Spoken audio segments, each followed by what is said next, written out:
오늘 말씀은 로마서 7장 1절부터 12절, 제목은 선하고 의로운 계명과 율법입니다. 세상의 모든 법은 당사자가 살았을 때에만 유효합니다. 가령 범죄 혐의로 재판을 받고 있던 중 당사자가 사망을 하면 당사자와 관련된 소송이 끝이 나고 맙니다. 우리는 뉴스를 통해 불미스러운 모습으로 죽음을 선택하여 재판이 중단되는 것을 간혹 보게 됩니다. 그렇기에 법이라고 하는 것은 당사자가 살았을 때에만 유효하다는 것입니다. 바울은 이 부분을 인용하면서 법에 대한 성격을 설명합니다.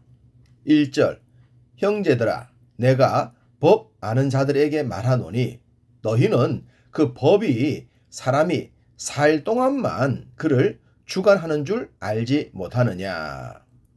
당연하죠. 범법을 했을 것이라고 추정하던 사람이 죽어버리면 어디에서도 그 범법 행위를 심판할 수 없습니다. 범법 행위가 사실이더라도 이미 죽어버렸기 때문에 더 이상 법적 조치를 취할 수가 없는 것입니다. 바울은 율법과 우리의 관계가 바로 이러하다고 합니다. 4절, 그러므로 내 형제들아, 너희도 그리스도의 몸으로 말미암아 율법에 대하여 죽임을 당하였으니 이는 다른 이 곧 죽은 자 가운데서 살아나신 이에게 가서 우리가 하나님을 위하여 열매를 맺게 하려 함이라. 믿음으로 거듭난 성도들은 그리스도의 십자가 죽음으로 인해 율법에 대해선 죽었다는 것입니다. 그리스도께서 십자가에서 죽으신 것은 죄로 인해 죽을 인생들을 위함이지 않습니까? 그분이 모든 죄인들을 위해 대신 죽어주셨기 때문에 예수 그리스도를 믿게 된다면 더 이상 죽음의 죄에 대해선 매일 필요가 없다는 사실입니다.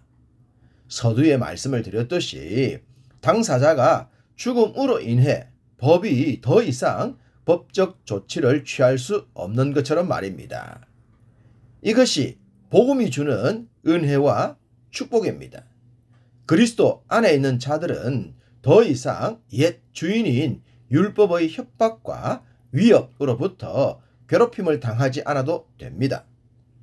그렇다면 여기서 이런 질문도 할 수 있지 않겠습니까? 그럼 도대체 왜 인생들을 힘들게 하는 율법이 필요했느냐 하는 것입니다. 처음부터 율법이 없었다면 인생들이 고생도 하지 않았을 텐데 말입니다.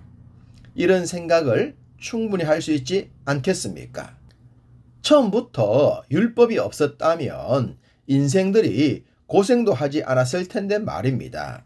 이런 생각을 충분히 할 수 있지 않겠습니까? 그래서 바울은 이런 이야기도 했습니다.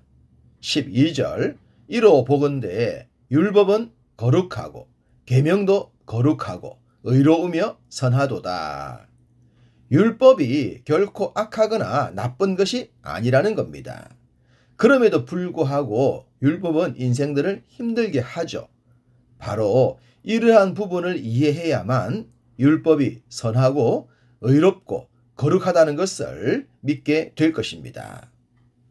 법이라고 하는 것은 법을 얼마나 잘 아느냐 모르느냐에 따라서 삶이 확 달라집니다. 가령 교통법규에 대해 잘 알고 있다면 경찰이 단속을 했을 때 경찰이 법에 어긋난 부분을 알았다면 얼마든지 정당성을 주장할 수 있습니다. 그렇지만 대부분의 운전자들은 경찰이 잡으면 거의가 다 깨갱해버립니다. 자신이 잘못했을 것이라고 생각하거나 경찰만큼 교통법규를 모르기 때문입니다. 세상 법도 그러하다면 영적인 법도 동일하지 않겠습니까? 세상 법은 얼마의 범칙금을 내거나 기분이 좀 상하면 끝입니다. 그것이 내 삶을 심각하게 문제되게 하지는 않습니다. 그러나 영적인 법은 우리들의 삶 전체를 통째로 바꾸어 버리기 때문에 알아야 하는 것입니다. 그것도 잘 알아야 합니다. 말씀에 기록이 되었듯이 복음은 말할 필요도 없고 율법도 선하고 의롭고 거룩합니다. 그런데 사탄은 이 법을 아주 교묘하게 악용합니다. 마치 교통법규로 경찰에 붙들린 것처럼 꼼짝 못하게 합니다. 경찰이 우리를 잡은 후에 잘못을 설명해 주고 앞으로 조심하십시오 하면 얼마나 좋겠습니까? 더러 그런 경찰을 만나기도 하지만 대부분은 딱지를 떼버립니다. 사탄이 그러합니다. 우리가 복음으로 거듭났지만 사탄은 여전히 우리가 복음과 무관한 사람처럼 취급을 합니다. 우리의 연약한 죄성을 건드리면서 말입니다. 법, 율법의 특징은 뭡니까? 우리가 죄인이라는 사실을 알려주는 것이죠. 우리가 범법 행위를 했다는 것을 알게 합니다. 그리고 우리는 그것으로 인해 우리가 죄인인 것을 알게 되었습니다. 만약 우리가 죄인이라는 사실을 인지하지 못한다면 복음을 믿을 수 있겠습니까? 없죠. 현재 불신자들처럼 말입니다. 이 사실을 모르면 어떻게 된다고 했습니까? 영원한 멸망에 이른다고 했습니다. 그렇게 되지 않으려면 복음이 필요하죠. 그래서 그 복음은 죄인인 자들을 향하고 있는 것입니다. 율법을 통해 죄인인 것을 알게 되었을 때 오호라 나는 공고한 사람이로다. 이 사망의 몸에서 누가 나를 건져내랴 라는 고백을 하게 되는 것입니다. 그럴 때 복음의 은혜로 인해 거듭나게 되고 거듭나게 되면 더 이상 율법은 우리를 죄인이라고 하지 않습니다. 율법의 역할은 끝이 났기 때문입니다. 그런데 사탄이 여기서 물러가는 것이 아니라 우리를 미혹한다고 했죠. 여전히 율법에서 자유하지 못한 자처럼 취급을 하고 괴롭히고 죄성을 건드려서 겁을 주는 겁니다. 당연히 이 부분에 대해선 하나님께서 분명하게 말씀을 하셨습니다. 6절 이제는 우리가 얽매였던 것에 대하여 죽었으므로 율법에서 벗어났으니 이러므로 우리가 영의 새로운 것으로 섬길 것이요 율법 조문에 묵은 것으로 아니할지니라. 더 이상 과거의 율법에 붙들리지 말라고 하십니다.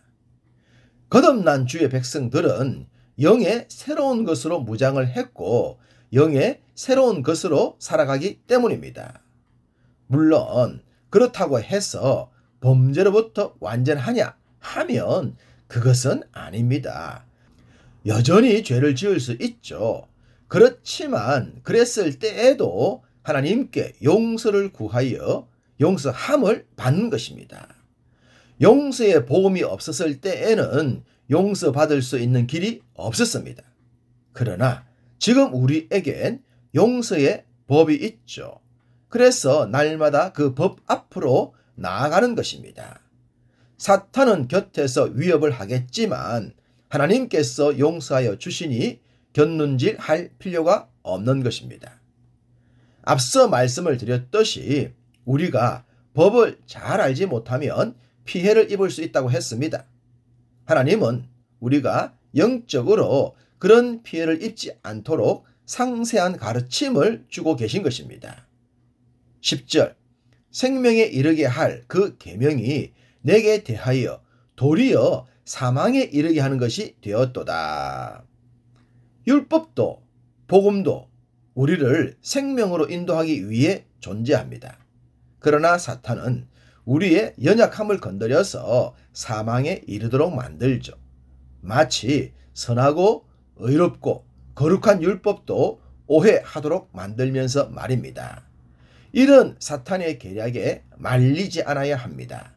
우리가 거듭났지만 연약한 존재인 것을 인정하고 날마다 복음으로 새로워집시다.